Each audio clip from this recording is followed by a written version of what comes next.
Okay, so what we're trying to do is find the rate of change over the given interval, -2 to 3.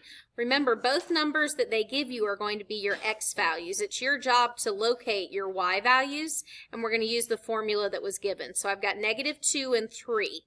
The first thing I'm going to do is plug in -2 for my exponent. So I've got 3 times 2 raised to the -2nd power.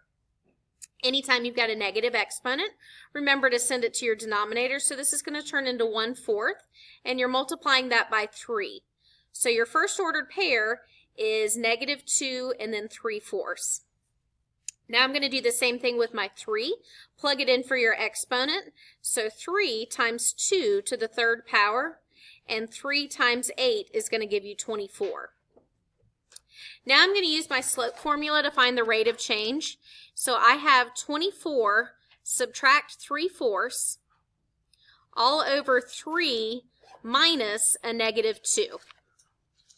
Okay, right here I need to change this into compatible denominators. So I'm going to change 24 into 96 over 4. Then I'm easily able to subtract my 3/4 from it, and I am left with 93 over 4. My denominator is going to end up being a +5. So to change this, I'll have 93 over 4, and then I want to multiply by the reciprocal, which is 1/5, which gives you a final answer of 93 over 20.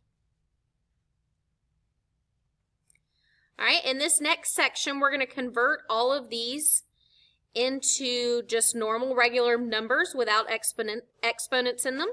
So for number 17, I need to take the cubed root of 125. Remember, think of your exponent like a tree. The bottom number is going to be the root, and then work from the inside out. So the cubed root of 125 is 5, and then all I'm left with is 5 to the 2nd power, which gives me a final answer of 25. Be careful with your negatives for number 18. That should actually be a positive.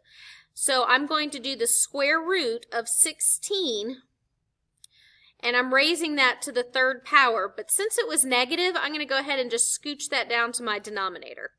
Okay, so the square root of 16 is going to be 4, and 4 to the 3rd power gives me a final answer of 1 over 64. Number 18, since I've got a negative, I need to make sure that this number right here is an odd number, or else it wouldn't be possible. So I'm looking for the cubed root of -8, and I want to raise this to the 2nd power. Again, since my exponent is negative, it needs to scooch to the denominator.